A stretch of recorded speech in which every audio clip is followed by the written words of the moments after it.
Bonjour.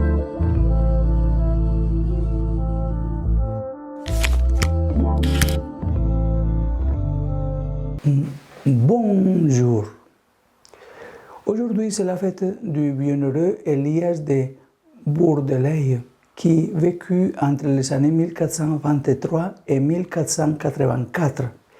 Il est de la communauté franciscaine. Il fut nommé évêque de Périgueux, puis archevêque de Tours.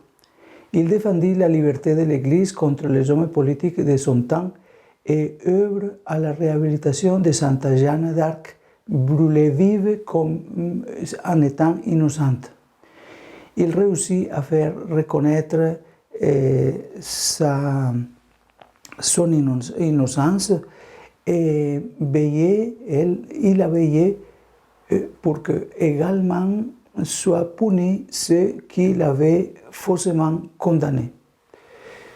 Comme pilule, nous, chrétiens, devons opter de préférence pour les pauvres en vivant la charité. La pandémie, la famine, les guerres, la violence ont mis en lumière la situation difficile des pauvres et les grandes inégalités qui règnent dans le monde. Ces dernières années, ces inégalités se sont accrues. La réponse à tout ce fléau qui frappe l'humanité est donc double. D'un côté, il est indispensable de trouver un traitement à un virus petit mais terrible qui a mis à genoux le monde entier. De l'autre, nous devons soigner un grand virus, celui de l'injustice sociale, de l'inégalité d'opportunités, de la marginalisation et du manque de protection des plus faibles. Dans cette double réponse de guérison, il existe un choix qui, selon l'Évangile, ne peut manquer. C'est l'option préférentielle pour les pauvres. Et cela n'est pas une option politique, ni même une option idéologique, une option de parti. L'option préférentielle pour les pauvres est au centre de l'Évangile. Et le premier à l'avoir réalisé a été Jésus. Nous l'avons entendu toujours dans les différentes rencontres et entretiens de Jésus dans l'Évangile. Dieu, de riche, il s'est fait pauvre pour nous enrichir. Il est devenu l'un de nous et pour cela, au centre de l'Évangile, au centre de l'annonce de Jésus, il a cette option pour les pauvres. Le Christ lui-même, qui est Dieu, s'est dépouillé, se rendant semblable aux hommes. Et il n'a pas choisi une vie de privilèges, mais il a choisi la condition de serviteur. Il s'est anéanti en devenant serviteur. Il est né dans une famille humble et a travaillé comme artisan. Au début de sa prédication, il a annoncé que dans le royaume de Dieu, les pauvres sont bienheureux. Il était parmi les malades, les pauvres et les exclus, en leur manifestant l'amour miséricordieux de Dieu.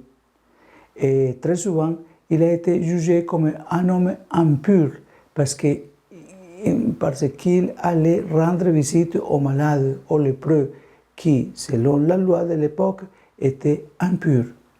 Et il a pris des risques pour être proche des pauvres. C'est pourquoi les fidèles de Jésus se reconnaissent par leur proximité aux pauvres, aux petits, aux malades et aux prisonniers, aux exclus et aux oubliés, à ceux qui sont privés de nourriture et de vêtements, comme nous raconte Saint Matthieu, chapitre 25. Nous pouvons lire ces célèbres paramètres sur lesquels nous serons tous jugés. Il est justement dans ce chapitre de Matthieu 25. J'avais faim et vous m'avez nourri.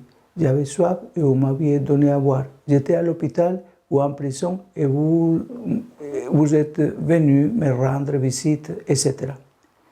Cela est un critère clé d'authenticité chrétienne. Certains pensent, à tort, que cet amour préférentiel pour les pauvres est un devoir pour une poignée de personnes. Mais en réalité, c'est la mission de tous les chrétiens.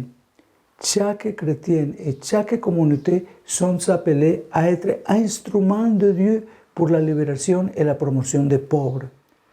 La foi, l'espérance et l'amour nous poussent nécessairement vers cette préférence pour les plus nécessiteux, qui va au-delà de l'assistance, bien que nécessaire. Elle implique en effet de marcher ensemble, de se laisser évangéliser par eux qui connaissent bien le Christ souffrant, de se laisser contaminer par leur expérience de salut, par leur sagesse et par leur créativité. Une personne de prière est une personne attentive aux besoins des plus pauvres, de ceux qui souffrent, de ceux qui sont exclus.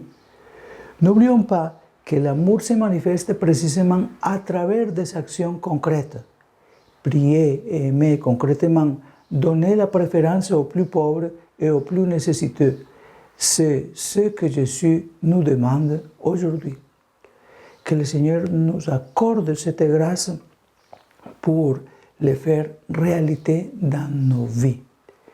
Et que Dieu Tout-Puissant vous bénisse au nom du Père et du Fils et du Saint-Esprit. Amen. Bonne journée.